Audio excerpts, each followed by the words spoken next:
चिंतन श्री गुरुदेव दत्त। हाय, कशा आहात?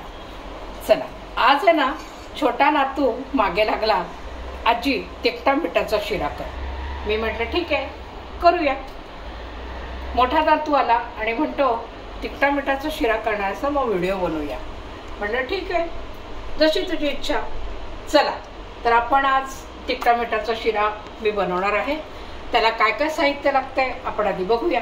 चला, लागूया तयारीला। याला लागणार आहे मला रवा आणि साहित्य लागणार आहे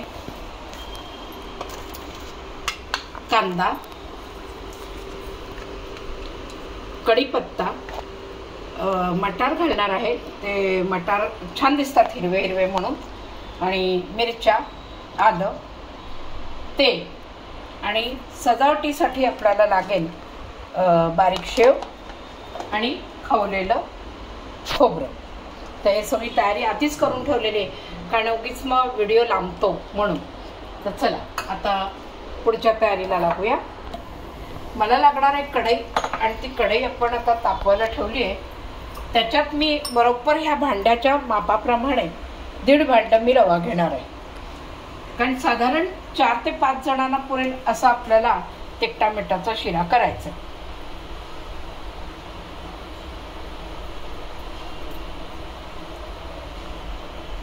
तर आता एक भांड घातलंय आणि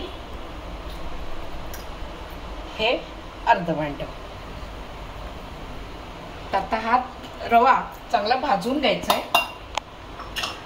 रवा ना चांगला भाजला की मग तो म्हणजे पाणी आपण ज्या वेळेला घालतो मग तो फुगतो छान आणि मोकळा पण होतो, चिकट होत नाही। म्हणून रवा भाजताना व्यवस्थित अगदी भाजून घ्यायचा।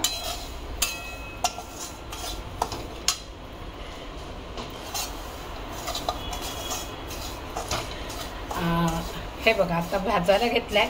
आता हा चांगला गुलाबी रंग होईस्तोवर चांगला भाजायचा आहे, कच्चा राहणार नाही हे बघायचं, म्हणजे मग तो चिकट होणार नाही, छान मोकळा असा आपला तो उपमा झाला पाहिजे।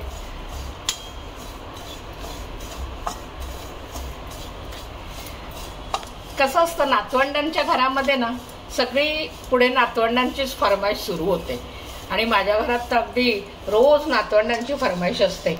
आज एक जण हे सांगतो, उद्या ते सांगतो, आणि मग माझी तारांबळ उडते। मग मी काय करते, एकदा एकाच ऐकते, एक दिवस ह्याच्या आवडीचं, दुसऱ्या दिवशी त्या दुसऱ्याच्या आवडीचं, अशा पद्धतीने दररोज नवनवीन पदार्थ छान बनत असतात। आणि छान वाटतं असे पदार्थ बनवले की। का माहिती का, की आपल्यालाही छान वेगवेगळे पदार्थ खायला मिळतात, आणि त्यांनी फरमाईश केली म्हणून मग आपल्याला बनवायला सुद्धा छान वाटतं की चला नवीन नवीन पदार्थ बनवता येतात आपल्याला, आणि आपल्याला खाता येतात। आणि शक्य तितकं बाहेरून आणून खाणं तेही बरोबर नाही, जितकं आपण घरात बनवू तेवढं चांगलं। तर प्रयत्न करत असते मी, मग असे वेगवेगळे पदार्थ करत असते मी, नवनवीन पदार्थ छान वाटतं। फरमाईश पूर्ण होते आणि आपल्यालाही छान खायला मिळते।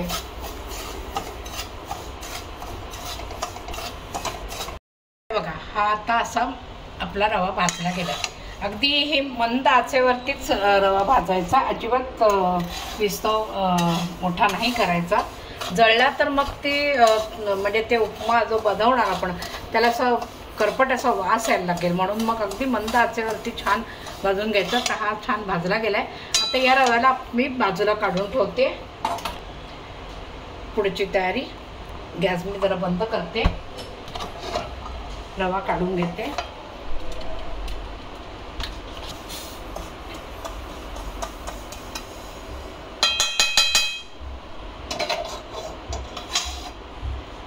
आता ह्याला जरा थोडं बाजूला ठेवते।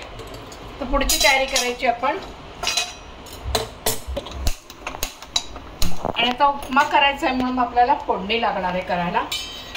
तेल लागणार आहे, तेलामध्ये आपल्याला कांदा बिंदा सगळं परतवून घ्यायचं आहे, आणि कांदा परतेपर्यंत इथे पाणी गरम करायला ठेवते, कारण उपम्याला गरम पाणी लागेल। तेल घेते ओतून, तेल थोडं जरा जास्त घालायचं, म्हणजे मग उपमा छान असा मोकळा होईल.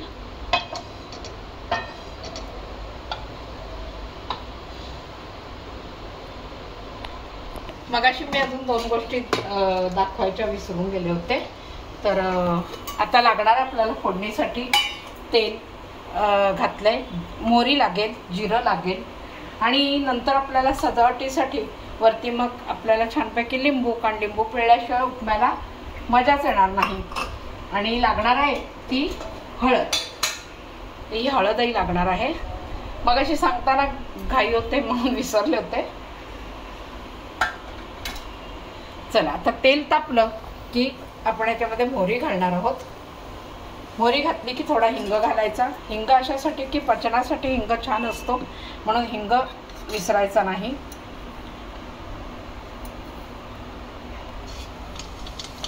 मोहरी आपली तडतडली छान, हिंग घालायचं आहे.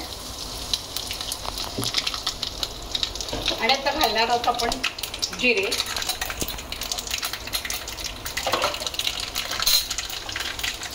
याचं काम झालं. चहा, आलं आणि घालते कांदा.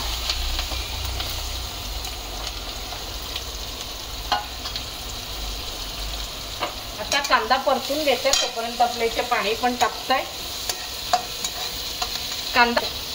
कांदा परततानाच मीठ लागणार आहे घालायला. मीठ घालून घ्यायचं. साधारण 1.5 चमचा घालते. लागलं तर मग वरनं घालता येईल, खारट नको व्हायला. आणि थोडा मंद आचेवरती कांदा परतून घ्यायचा.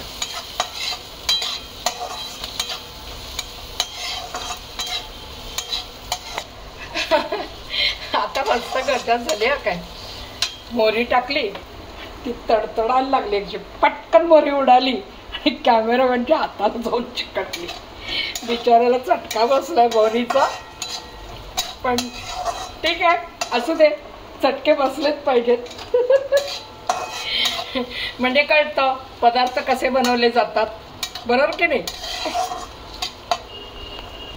आता हे मटार जे होते ते मी घालणार आहे. आणि मटार आपण वाफेवर असे शिजून घ्यायचे. थोडंसं त्याला पाणी घातलं तरी चालेल. आता थोडंसं पाणी घालते, म्हणजे एक वाफ आणायची आपल्याला, म्हणून झाकून घ्यायचं. थोडं झाकण ठेवणार आहे बस. नंतर आपण हे पाणी घालणार आहोत रवा घातल्यावर. आता याला जरा झाकून ठेवते. कढीपत्ता घालून घ्यायचा आहे. आणि आता ह्याच्यात मी घालणार आहे की हळद आधी.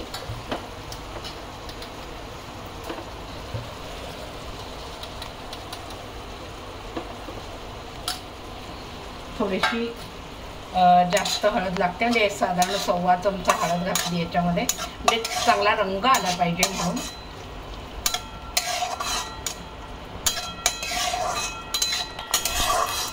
आता ह्यात आपण पाणी घालणार आहोत.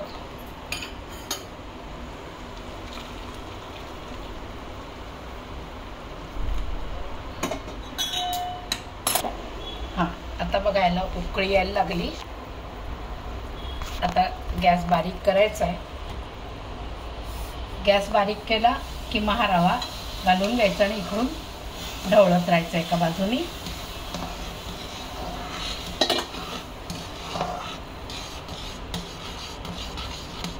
आता यात आपल्याला चवी पुरेशी साखरही मी घालणार आहे. साखर ही काय आवडीची गोष्ट आहे, म्हणजे ज्याला आवडत असेल त्यांनी घालावी, नाहीतर नाही घातली तरी चालते. पण थोडीशी गोडसरपणा आपला असावा म्हणून मी घालते. चव छान लागते खरी तर साखर थोडी घातली की. फार नाही घालायची, आपल्याला 1 चमचा बास. बघा, तुम्हाला आवडत असेल तर तुम्ही स्किप नसेल आवडत तर तुम्ही स्किप केली तरी चालेल. आता ह्या बघा लगेच पाणी आहे ना, हे आटून गेलं आहे. आता याला अजून आपल्याला पाणी लागणार आहे. आता हे आपण पाणी आहे हे सगळंच मी घालते आणि ह्याला आता वाफेवर आपण शिजू द्यायचं हा रवा.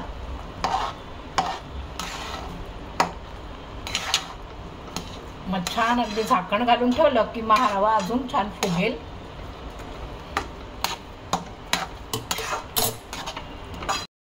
चला आता बघूया उपमा कसा झालाय.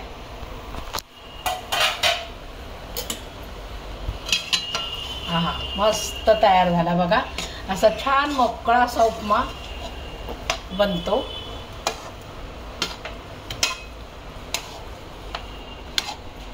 आता हा मी सर्व करते.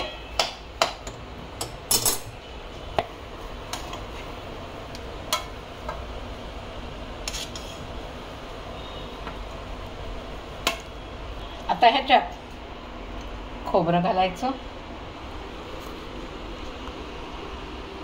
खवलेला नारळ आणि थोडीशी वरती शेव आणि मस्तपैकी लिंबू ठेवायचं.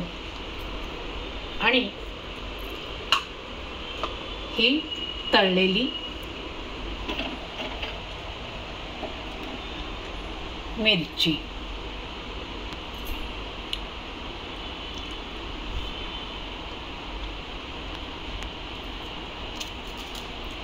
आणि आता खायला घ्यायचं.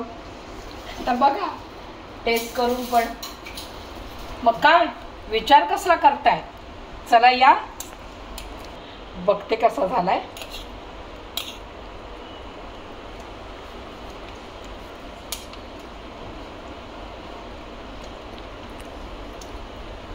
गरम गरम मस्त लागतोय उपमा. आणि ही मिरची हा हा हा हा वंडरफुल. का सुंदर झाला ना उपमा. बघा तुम्ही पण असा उपमा करून. आणि माझा व्हिडिओ आवडल्यास लाईक करा, शेअर करा आणि सबस्क्राईब करा. आणि असा उपमा बनवा आणि मला कमेंट्स बॉक्समध्ये नक्की कळवा बनवलेला उपमा या पद्धतीने तुम्हाला आवडला का. चला पुढचा व्हिडिओ घेऊन मी येते. पुन्हा भेटूया आपण. बाय.